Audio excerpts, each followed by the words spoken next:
Hello friends, आज मैं आपको नंबर सिस्टम का एक और नया टॉपिक लेकर आया हूँ।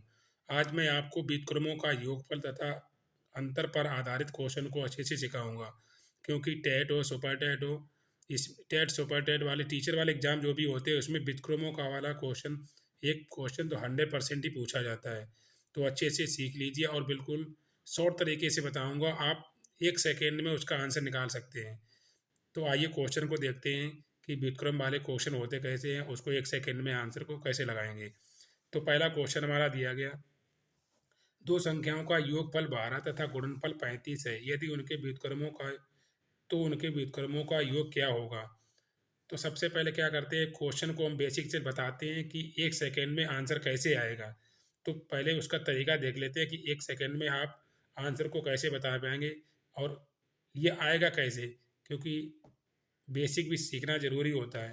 तो पहले देख लेते हैं कि 1 सेकेंड में यह आंसर कैसे करके आता है, फिर देख लीजिए। तो सबसे पहले क्या दिया गया, योग दिया गया, दो संख्याओं का योग। इसका मतलब हमारी कोई दो संख्या हो गई, उनको जोड़ते हैं तो कितना हो जाता है, 12 हो जाता है। उनका गुणनफल कितना है, 35। इसका मतलब दोनों संख्याओं को गुणा करते हैं तो कितना आ जाता है, 35 आ जाता है। जो क्वेश्चन में दिया गया भाई हमने कर लिया।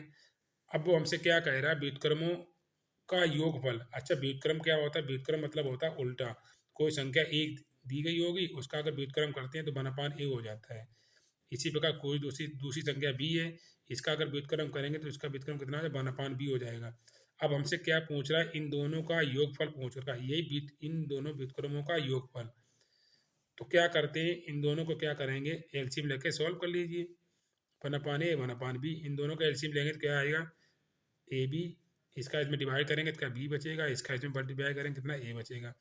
अब देखते हैं कि ऊपर हमारे पास क्या दिया गया, दोनों संख्याओं का योग। अच्छा, दोनों संख्याओं का योग हमें दिया गया था, तो दोनों संख्याओं का योग कितना है, 12। दोनों संख्याओं का गुणनफल कितना है हमारा, 35। तो मेरा आंसर कितना आ गया, 12/35। तो मैंने ये क्वेश्चन आपको इसलिए समझाया है कि जो हमारी संख्या दी गई थी वो हमने क्या कर लिया, योगफल बटे गुणनफल कर दिया, हमारा आंसर आ गया। जब मेरा यही प्रोसेस करने पर मेरा आंसर वही आ रहा है कि इसके बटे ये करने पर आंसर आ रहा है, तो ये प्रोसेस करने का कोई फ़ायदा नहीं। वही मैं आपको समझाना चाह रहा हूँ कि ये आंसर 1 सेकेंड में आ कैसे जाएगा। तो आपने अच्छे से देख लिया है कि जब भी क्वेश्चन में योगफल दिया जाए और गुणनफल दिया जाए तो आप क्या करेंगे, योगफल बटे गुणनफल कर दीजिए, क्या हो जाएगा, सीधा आंसर आ जाएगा। आपको कुछ नहीं करना है, बस क्या करेंगे, योगफल बटे गुणनफल, आपका आंसर आ जाएगा। तो क्या 12/35 मेरा क्या आंसर आ गया। जब भी आप जब भी क्वेश्चन में योग दिया जाए तो योग बटे गुणनफल कर दीजिए, अगर अंतर दिया जाए तो अंतर बटे गुणनफल कर दीजिए। तो आइए इसी तरह के क्वेश्चन है छोटे छोटे से, 1 सेकेंड में उसका क्या आंसर निकालते हैं। आइए क्वेश्चन को देखते हैं। सेकंड क्वेश्चन दिया गया, दो संख्याओं का योग तथा गुणनफल क्रमशः 40 और 375 है, तो उनके व्युत्क्रमों का योग कितना होगा। तो योग दिया गया और क्या गुणनफल दिया गया, तो हमने क्या बताया था, योगफल योग बटे क्या कर दिए, गुणनफल कर दीजिए, आंसर आ जाएगा। आपको ये पेपर में लिखना ही नहीं है जो हम लिख रहे हैं। क्या करना है आपको, क्या करना है, योगफल कितना 40 और गुणनफल कितना 775, 375। बस काट पीट कर ली, 5 से काटेंगे तो 5 अट्ठे 40 और कितना, 5 सत्ते 35 और 5 पचम 25। तो आंसर कितना आ जाएगा, 8/75। 8/75 क्या क्वेश्चन का आंसर आ जाएगा। देखा कितना शॉर्ट तरीके से, आपको कुछ भी नहीं करना पड़ा। योगफल दिया जाए तो योगफल बटे गुणनफल कर दीजिए, अगर अंतर दिया जाए तो अंतर बटे गुणनफल कर दीजिए, बस कैलकुलेट काट पीट कर लीजिए, आंसर आ जाएगा। तो आइए इसी प्रकार क्वेश्चन को और देख लेते हैं। छोटे छोटे क्वेश्चन हैं, आप फटाफट लगाते जाइए, 1 सेकेंड में आंसर। आइए नेक्स्ट क्वेश्चन देखते हैं। तो दो संख्याओं का अंतर 28 तथा गुणनफल 93 है, तो उनके व्युत्क्रमों का अंतर क्या होगा। तो हमने क्या बताया था, योगफल दिया जाए या अंतर दिया जाए तो क्या करेंगे, योगफल बटे गुणनफल कर लेते हैं, अंतर दिया जाए तो अंतर बटे गुणनफल कर लेंगे। तो अंतर हमारा कितना दिया गया, 28, और गुणनफल कितना दिया गया, 93। अब ये संख्या किसी से कटेगी नहीं, इसलिए मेरा क्या आंसर यही हो जाएगा। तो क्या आ जाएगा, 28/93। इसका मतलब डी ऑप्शन हमारा क्या राइट हो जाएगा। तो क्या करना है, देखिए कि 1 सेकेंड में ही आंसर आ गया, कुछ करना ही नहीं है। तो जब भी व्युत्क्रम वाले क्वेश्चन आए तो आपको इसी तरीके से 1 सेकेंड में आंसर लगाना है। तो आइए इसी तरीके का क्वेश्चन और देख लेते हैं। नेक्स्ट क्वेश्चन दिया गया, दो संख्याओं का योगफल 11 तथा गुणनफल 18 है, तो उनके व्युत्क्रमों का योग कितना होगा। ये जो मैंने क्वेश्चन करा रहा हूँ, ये सब क्वेश्चन आए हुए हैं एग्जाम के, तो ये सब एग्जाम में आए हुए क्वेश्चन है, इसीलिए उन क्वेश्चन को करा रहा हूँ।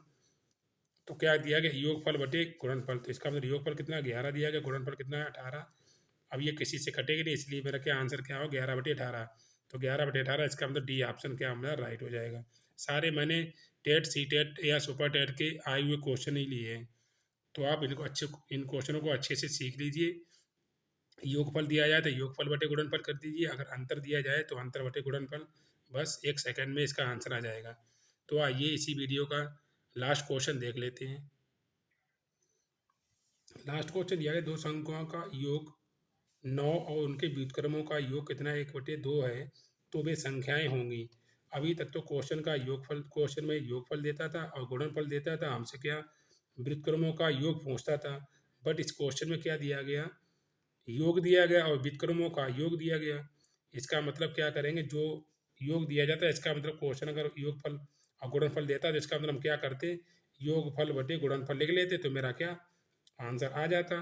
तो क्या करते हैं, पहले सबसे पहले ये लिख लीजिए, योगफल बटे गुणनफल, तो योगफल हमारा क्वेश्चन कितना दिया गया 9, और गुणनफल कितना दिया गया हमें निकालना है, गुणनफल हमें निकालना है यहाँ पे। योगफल बटे गुणनफल करते हैं तो मेरा क्या आ जाता है, व्युत्क्रमों का योग आ जाता है। इसका व्युत्क्रमों का योग कितना दिया गया 1/2। अच्छा, यहाँ पर क्या संख्या होगी, क्योंकि इन दोनों का गुणनफल क्या होगा, यहाँ पर संख्या आएगी। अब क्या कर लेते हैं, क्वेश्चन को देखते हैं, ऑप्शन क्या दिए, क्वेश्चन देखते हैं और आपसे क्वेश्चन के आंसर क्या देते हैं।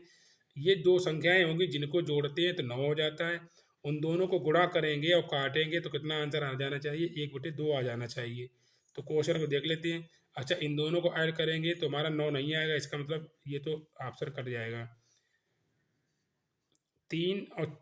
2 और 9 को जोड़ेंगे तो हमारा 9 हो जाता है, वो 2 और 7 को जोड़ेंगे तो 9 हो जाता है। बट इन दोनों का गुणा करेंगे यहाँ पे तो कितना 14 आ जाएगा, अगर इसको काटेंगे तो 1/2 आंसर नहीं आएगा, इसका मतलब बी ऑप्शन ही हमारा क्या कट हो जाएगा। अब देख लेते हैं तीसरा ऑप्शन, इन दोनों 3 और 6 को जोड़ते हैं तो 9 हो जाता है, इसका मतलब सही है ऊपर। अगर इन दोनों का गुणा करेंगे तो कितना आ जाएगा, 3 दूनी कितना हो जाएगा, वो 3 छक्का कितना हो जाएगा 18। अगर इन दोनों को काटेंगे तो कितना आ जाएगा, 1/2 आ जाएगा। इसका मतलब जो संख्याएं देंगी वो कौन कौन संख्याएं होंगी, 3 और 6 होंगी, क्योंकि संख्याओं का योगफल किया तो 9 आ गया, 9 दिया गया है, और इन दोनों का गुणा करेंगे तो कितना आएगा, 3 और 6 का गुणा करें तो 18 आएगा। अगर इसको काटेंगे तो कितने 1/2 आ जाना चाहिए, जो इस क्वेश्चन में हो रहा है। इसका मतलब संख्याएं हमारी क्या होंगी, 3 और 6 ही होंगी। तो मेरा क्या होगा, संख्या क्या होंगी 3 6। तो देखा ये क्वेश्चन थोड़ा क्या, थोड़ा अलग था, समझने वाला था। ये एसएससी का क्वेश्चन है, आया हुआ क्वेश्चन एसएससी का था, तो मैंने अच्छे से आपको करा दिया। तो ये थोड़ा क्या ऑप्शन से ही क्वेश्चन लगाएं। आशा करता हूँ कि व्युत्क्रम वाले क्वेश्चन आपने अच्छे से सीख लिए होंगे, जब भी एग्जाम में आएगा तो आप 1 या 2 सेकंड में ही उसका आंसर लगा देंगे। तो मेरा पढ़ाने का तरीका अच्छा लगा है तो लाइक शेयर कीजिए और मेरे चैनल के साथ बने रहिए। मिलते हैं नेक्स्ट वीडियो में, तब तक के लिए जय हिंद।